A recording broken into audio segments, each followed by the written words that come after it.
শাকিব খানকে ঘিরে যখন একের পর এক চমক দিচ্ছে নির্মাতা, তখন জায়েদ খানই বা পিছিয়ে থাকবেন কেন?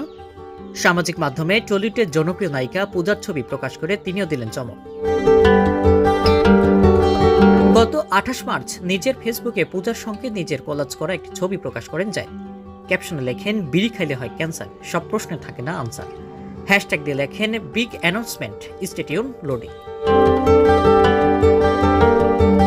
ছবিটি দেখে অনেকে ভাবছিলেন পূজার সঙ্গে নতুন সিনেমায় দেখা যাবে জায়েদকে। তবে তা খোলাসা করেননি অভিনেতা।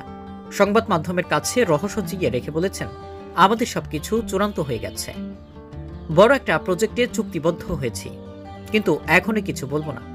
আপাতত আমার ঈদের সিনেমা সোনার চর, এর প্রচারণা নিয়ে ব্যস্ত আছি, সেটাই করতে চাই।